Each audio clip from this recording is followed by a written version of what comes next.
Have you ever met someone and right away you know that you're going to connect, your energies are on the same level, and you're just going to really get along?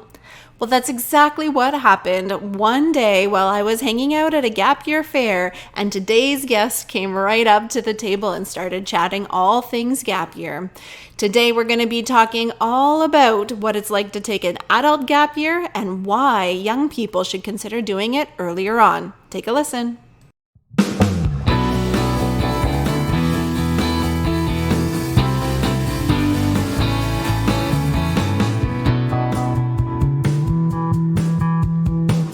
Welcome to the Gap Year Podcast, where we explore the who, what, where, when, and why of gap years.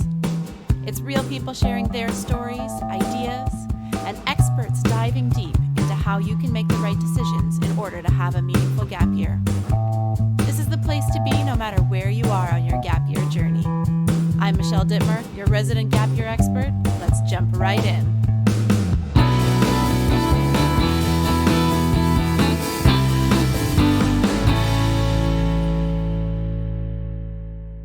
Hey there, everybody, and welcome to the Gap Year Podcast. My name is Michelle Dittmer, and I am your host and Gap Year expert. Today, we brought another life experience expert onto the podcast today.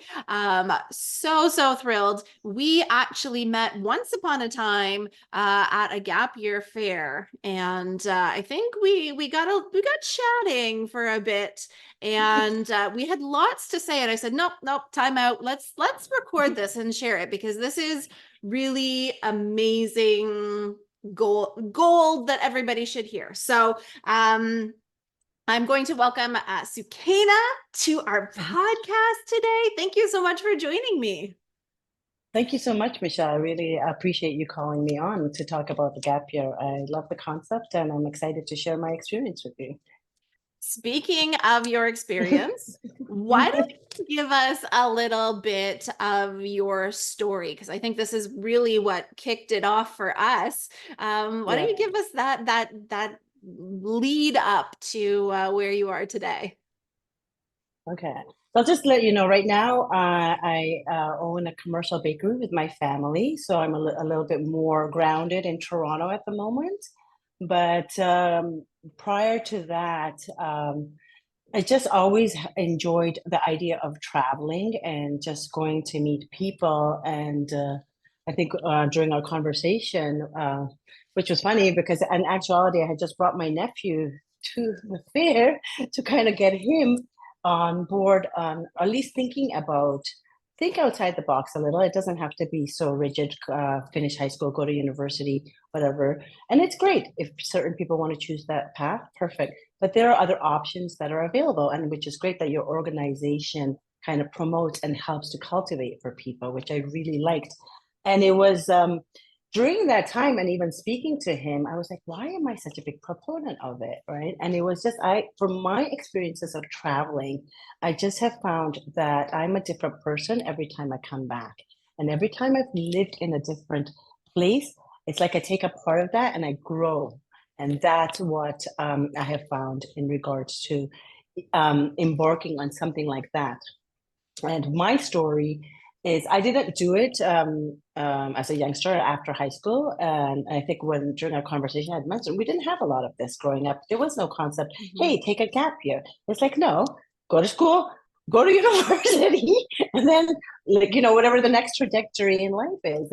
And for me, there was always this desire to travel. Like, traveling is a big value for me, and my family too. In actuality, like prior to coming to Canada at the age of 10, I had already lived in 4 different countries, so it was always going to be something that was part of me. And so it wasn't, and my parents also valued it, although traveling wasn't like this back in the day, right? Like it's so much cheaper, but whatever opportunities we got, they would take us to go visit family in different countries or whatever they could manage, right? And that was their version of traveling.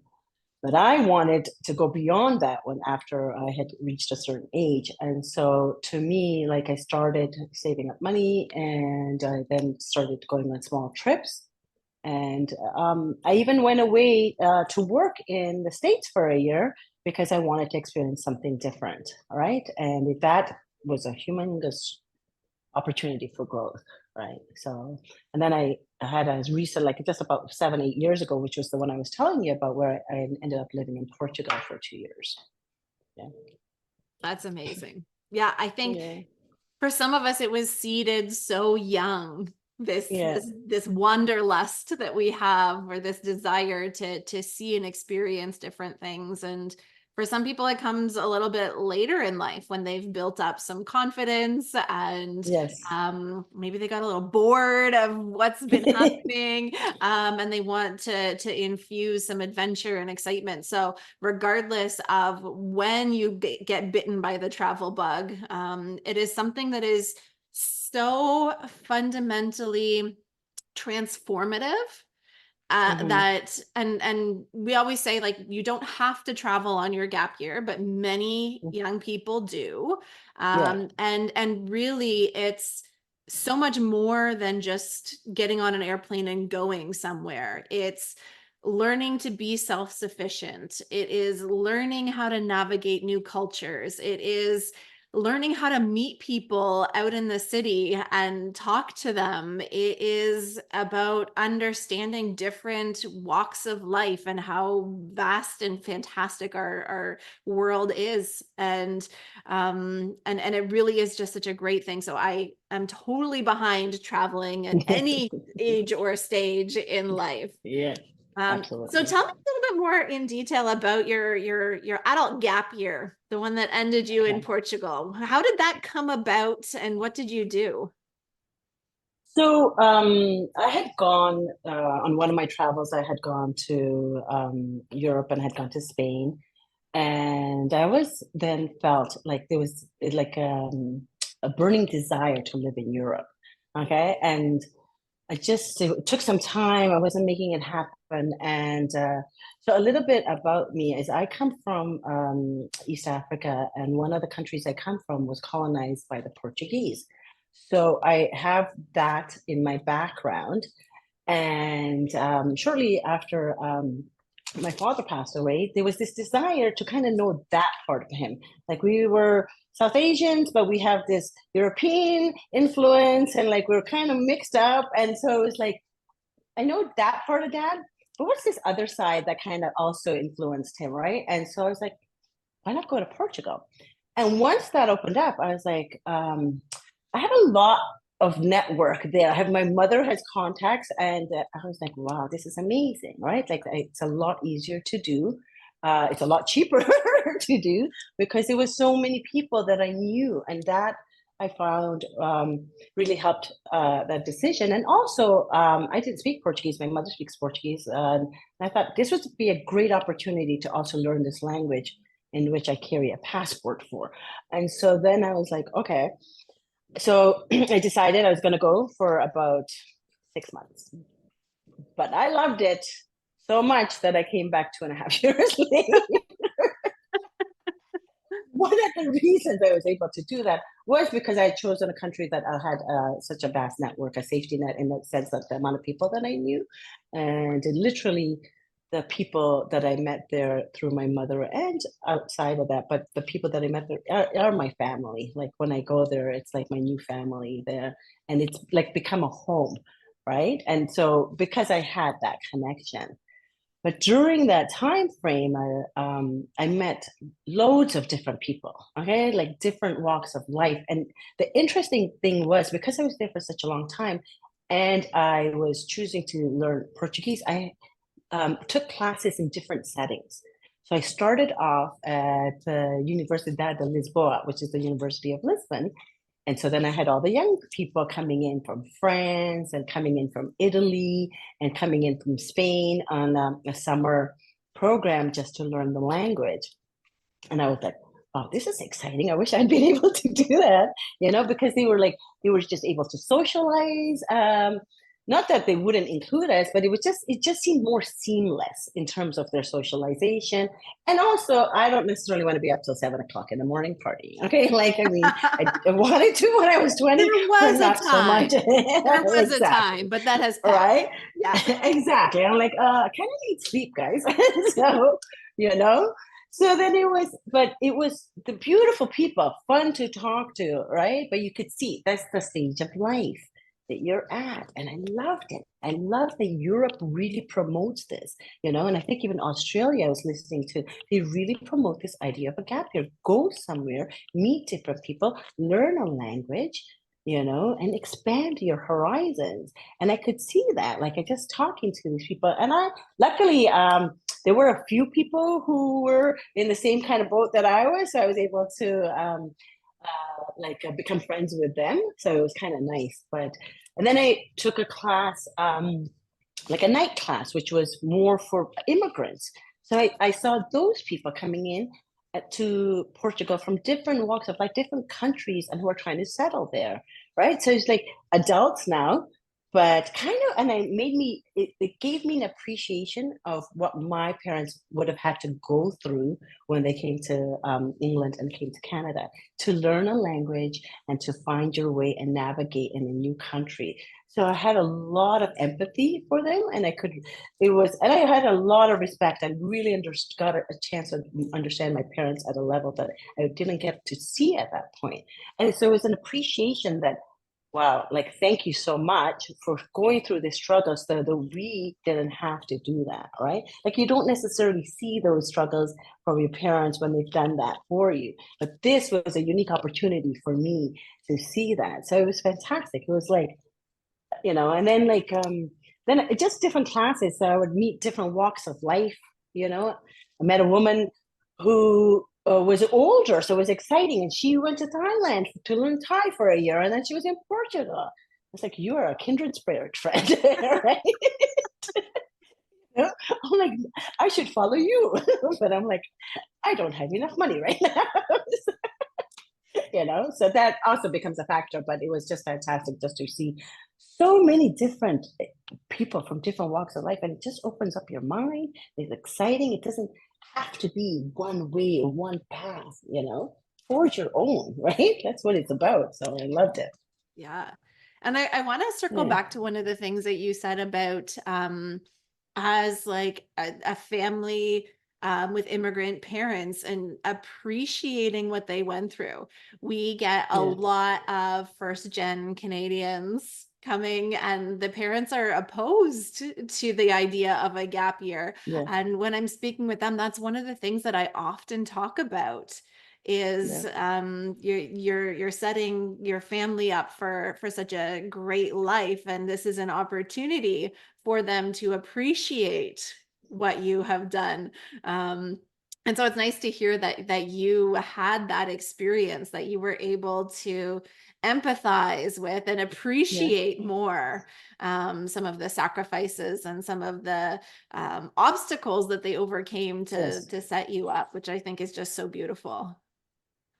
Yeah. And it's not even like, it kind of also allowed myself to just, even in the broader spectrum, when we see like Canada is a multicultural society, and so we'll have all different walks of life. People coming in different for different reasons and for at different stages, right? And so maybe they've come and they don't know that much English right now, right? And then it's like, okay, I understand. I myself put myself in a situation like that too, because it's difficult to communicate, and then you appreciate how you take for granted that the world speaks English.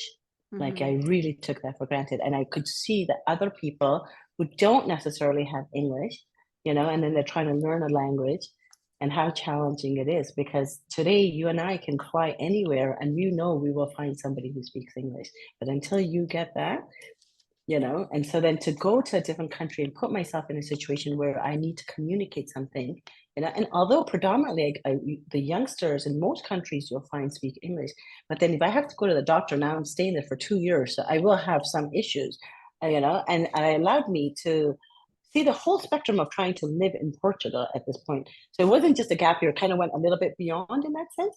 Um, and to go to the doctors, where the doctor doesn't speak English, for example, and she's speaking Portuguese. And then it's like, in my minimal Portuguese at that level, I'm trying to explain, what do I need, right? And it was eye opening as to what people go through.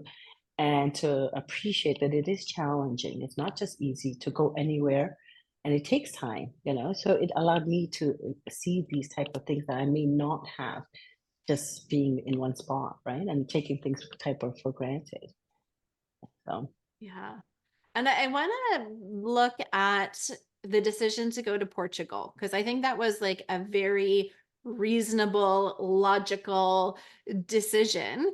Because a lot of mhm, people, when they're thinking of taking that time off, whether it's a sabbatical, an adult gap year, whatever, and wanting to go abroad or do something different, they look at it and they go, "It's too expensive.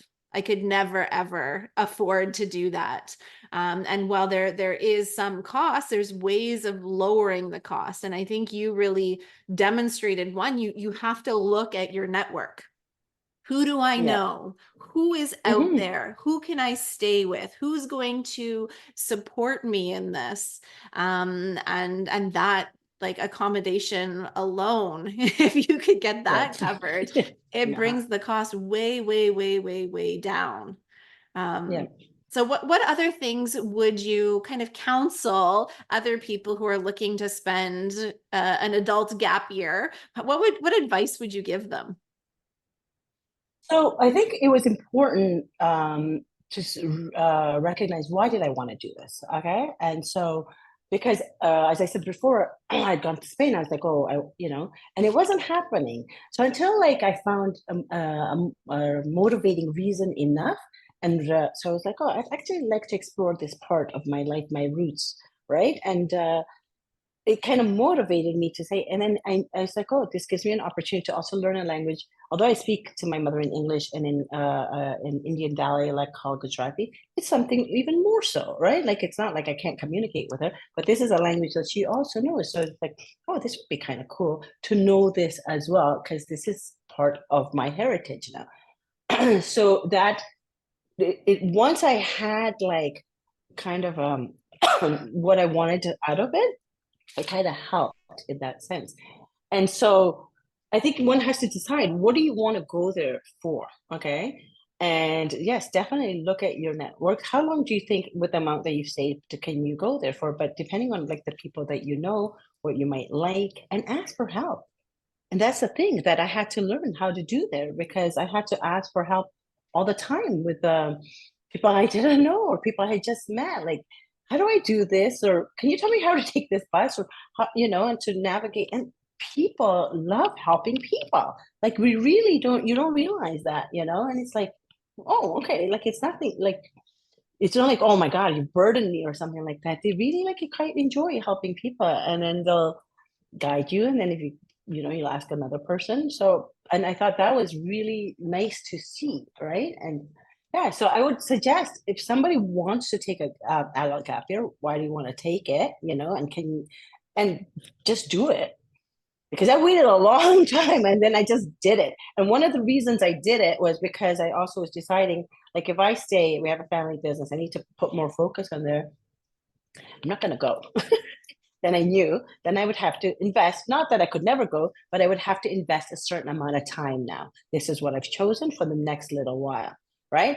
So I was like, yes, I would like to do this, but I'd like to do it a little bit later. So then I allowed me to do that, right? So, and I think you just have to find, like, it's never really the right time. It's never going to be, if you want to do it, because it'll open. Some people don't like, as I said, I was going for 3 to 6 months. It was hard pressed to come back. I'm not gonna lie, right? It was very hard. And it's like, okay, what are you doing now? Okay. So, and it was like, okay. But it was definitely one of the best experiences of my life, And I think everybody, if they have that opportunity to go, whether it's just traveling around the world or it's staying somewhere, what I liked about staying somewhere is you really immerse yourself in the place, and it's hard then. It's a bit hard to leave then, because now you've made all these friends and connections, right? And so you're like, but the nice thing is that that you can maintain that, and it doesn't have to be so strong, but you can always rebuild it, because now you've created that. And if I want to retire to Portugal, I have people. Right? We're looking at the life plan here. We've got to set up the Right? foundation. Exactly, And so, yeah, I mean, Right now I'm at the stage where I want to be in Toronto, but I would not be adverse to like, hey, you want to go live here for a bit and check out this culture? Yeah, absolutely. You Yeah. know? Well, So I think yeah, there's a couple things that all link together. yeah, You said start with the why, and that's something we yeah, tell our young gappers too. You need or want this time for all sorts of reasons, whether you're burnt yeah, out and you need a change to get over that burnout, or you have your family history that you want to explore, or there's a particular spiritual pilgrimage you want to go on, or yeah. whatever the reason is that will help you to define the what. Once you know the why, then you can plug in the what, because it sounds like you had the wrong what plugged in for a bit. Yes, exactly. No, exactly. Right. And And that was interesting to know. yeah, and I think the other thing that you said that was really interesting is that there's no good time to go. And I Right. think this is where things very much go in two directions for people on a gap year and adults. For people on a gap year, this is the best time to go That's because you 100%. don't have student debt, you don't have kids, you don't have a mortgage. This, as a young person, this is the best time to go. But once you're through that and you're into your adulthood, it there is never going to be the right time. And at some point, you're just going to have to jump with both feet. And if it's something that's really important to you and really something that you really want to accomplish in your life, you're going to have to take that risk at some point. When I'm talking Hmm. to gappers, I always say there is no wrong decision, but there's also no right decision. You the only thing that you can do wrong is to not make a decision at all and just keep on keeping on and just go with the inertia. You have to Yes, at some point make a commitment and like the Nike slogan, just exactly. do it.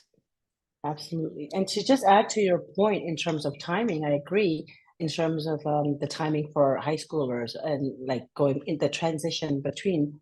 And that's one of the reasons I was trying to also encourage my nephew. I said, after you finish university, you maybe have time to go. But if a company comes with this amazing job offer, you're not going to say no. You're just starting out. Okay. So you're going to have to weigh that right now. You literally are like, oh, I got into university, defer 1 year, if and then go see the world if you can, or go take a course somewhere else if you can. And that's what I love about your organization, is that you help them cultivate, what do you want to do, what do you want to get out of your gap year. And it could be, I want to take a course here, I want to go build a home here, and like, I want to do this. So you can help them seamlessly transition through that, and that's like, when I, even as an adult gap year, we have to come up with the way we want to do it, how to do it. And it takes more. Like, I could have gotten a lot more out of it if I had such an organization as yourself. That I would have said, I want this, this, and this, and some of this a little bit. That would have been good. This was like navigating myself. What course should I take? How should I do this? And so that's what I really like. I like especially for kids who are finishing high school right now, they're not going to know. They don't have enough experience to even try to figure that out. And I don't think we really want them to be. That's not what your worry should be. Okay, the thing is, this is what's been set up for you. Now go experience, and the experience that you have there is gonna the growth that you get is what propels you now into university too, that you may not have had before, right? Like, as an adult, yes, of course, we continue to grow, but now, like, you're setting yourself up. What a great advantage. You've met people, you've grown, you're 1 year older, you're like, your brain is working differently, you're meeting different people at university. Like, it's exciting to me, that you had this year, and like, it's just, now that you've come into university, how much more experience, how much more you can share, you know. Like, to me, that's why I love this transition period. I would have loved to have done it myself. But as I said, we didn't even know about this. And at first, as you said, a lot of first generation, um, their kids, the parents are like, no, okay. And so I think it's good to have that education and understand, like, you really, it's not just a gap year. They're not just taking off and traveling. There's a tremendous amount of growth here that one really can't quantify. And you don't know, nobody's done research to show a person who takes a gap year and one who doesn't, and the trajectory of their life, or how their emotional intelligence increases. What is it? What does it do? Like the interconnectedness, how much more open-minded. We don't know any of these things, right? But I can tell you that there are a lot of people who, from my experience meeting people, I could see like just the willingness to know different people, the diversity that you meet. It's amazing. You're not like in this one like a box and just constantly this one way of thinking. It allows you, the world is huge. We have different viewpoints. Let's go out and explore, see what's happening. And to have that at a young age, like imagine how much that would just set you up. I just think it would be amazing, So I really like that. And I think you're right. This was one of the best times to go. You don't have to worry about anything, right? In terms of like if you're in that position, you don't have to worry about student debt. You've already applied for universities. Hopefully you've gone into something, you can defer it. You don't even have to consider that anymore, and now it's just like an open playing field to go and see what the world is for you, and then that may inspire that person to do more of it later. But you had that chance now. And I think that's amazing. So, you know. So all of this experimentation and going out into the world and developing all of this, you are one of the most interesting people that I have met. And I think that people who do this, who do take gap years, are the most interesting people in any room, not just because of what they've done and the places that they've gone, but as you said, the perspective that they have, the openness that they have to communicating and listening and understanding and seeking to understand and to fundamentally connect with other humans. And I think that's what makes them the most interesting person in the room. And that's a really great badge to wear. So you have received my seal of the most interesting person I've talked to. And so wear it with pride. But with that, if you had to embark or impart some wisdom on the listeners of this show, what would you share with them? I would say don't overthink it, and as you said, just do it. And really, like we have this one life to live. We want to try to experience as much as we can. And a job will be there. Your career will still be there. In fact, you may get more out of it, but this opportunity to go for self-discovery, it's one should not miss it. Everybody should have this opportunity. And if you can start at a younger age, wow, you've really set yourself up, I believe. So don't overthink it. Just do it, as we said. As we stealing the Nike model. Just do it. Yeah. Yeah, absolutely. I feel like going now. I feel like I should be going now. Yeah, no, exactly. Now you gotta start planning. Now you gotta start planning. We've lit that fire again. Exactly. Absolutely. Well, it's been such a pleasure having this conversation with you. And I know we could talk for about 6 hours, but for the sake of the people who are out on a walk with their dog with their earbuds in, we'll let them turn that around and head home. So thank you so much for joining me. Thank you so much, Michelle. And I really appreciate you wanting to hear my story. Yeah. One last question. How's your nephew's gap year planning going? You tell me. It's going very well. I think you have a very strong influence on him. Okay, I'm good. I'm excited to see actually what he does. I might follow him. That's his problem. So don't tell me. Yeah. Well, I will make sure that his plan might include some of that, but he also has that independent part. So there you go. Absolutely. That makes me very excited for him. So.